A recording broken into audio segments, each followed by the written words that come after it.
My name is Matt Lawrence and I'm here today to talk to you about shifting perspectives in cybersecurity.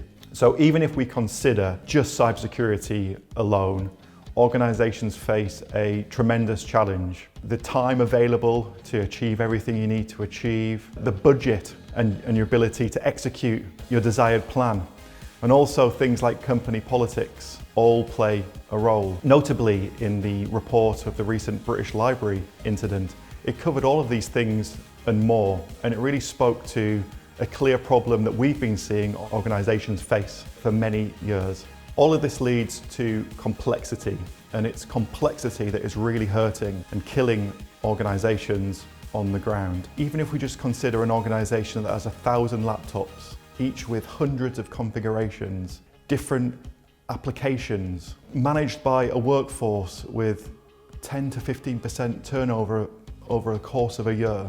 All of those receiving hundreds of emails per day, potentially collectively visiting thousands, even tens of thousands of websites in a given week. Over the course of a decade, it's easy to understand that mistakes are going to happen, gaps will be found, and this is providing opportunities for attackers to succeed. In fact, 98% of breaches involve some kind of mistake that leads to the major impact, which stems from the complexity that organizations are facing. And if we apply received wisdom to this problem, it's easy to begin to understand why we're exhausting our capacity and capability to address these problems.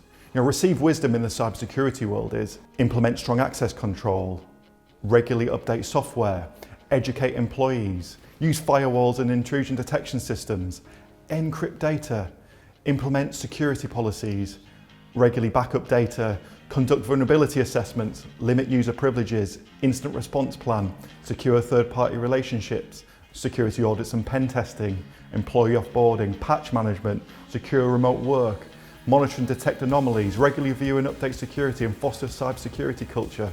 It's impossible for us to do all of these things in a consistent way with the complexity that organizations are facing. You may have attended a cybersecurity conference yourself recently, potentially interesting talks, good networking opportunities, but they're unlikely to improve your network security. Cookie cutter marketing campaigns, baseless claims, unkept promises, essentially snake oil. Recently, Ollie Whitehouse, the CTO of the NCSC, pointed out that we still today have a sticking plaster approach to security. And it is perhaps these vendor-focused products, these silver bullets, that are causing a huge impact with our ability to engage and interact properly with our security and indeed improve our security posture to the extent it needs to be improved. And why is this? Well, security product vendors aren't aiming to solve all of your problems. Indeed, they need to focus on mass market appeal. And that in itself is not necessarily a bad thing.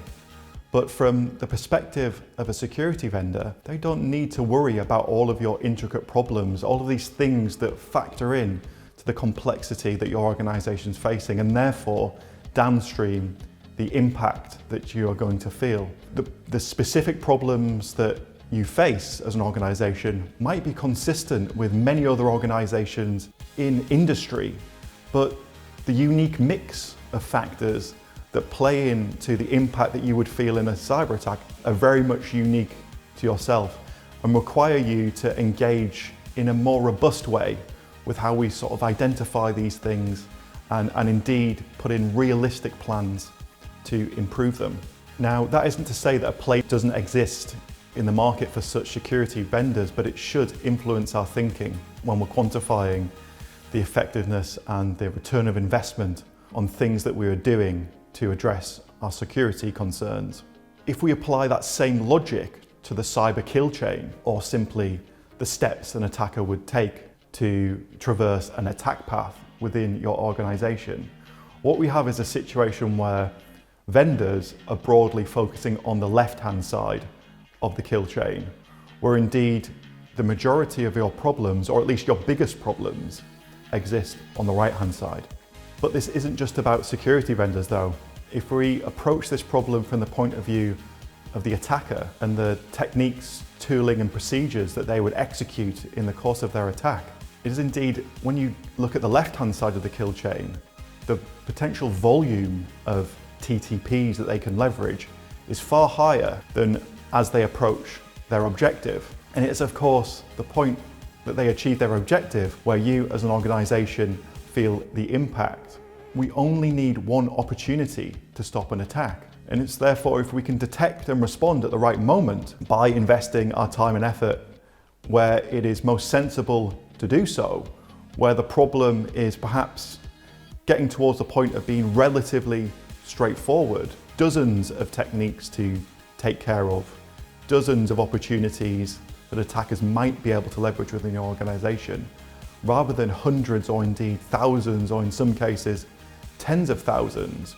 We get into this position where we can start to boil the problem down. We only need one strong opportunity to prevent the impact of a breach being felt by you. And no matter how chaotic you feel your infrastructure may be, you will always have a big advantage over attackers in that you know and understand often the layout of the land and where your problems are. So we really need to start thinking about leveraging this fact to our advantage, because when we get to the right-hand side of the kill chain, the volume of techniques that the attackers could potentially leverage is far, far smaller.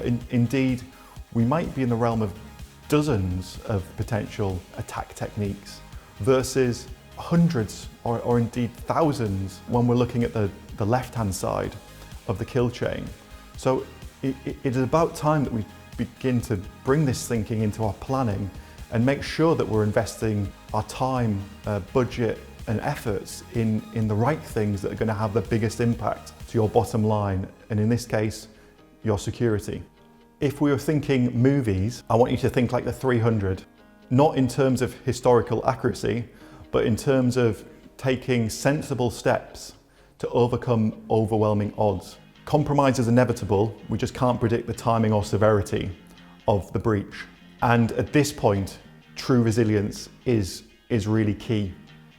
And it's time that we start to focus our efforts in the right places where we can start to overcome the overwhelming odds that we are facing and start to take advantage of what you know best, which is your organization. And then you can start to consider where you can use security vendors to the best of your advantage.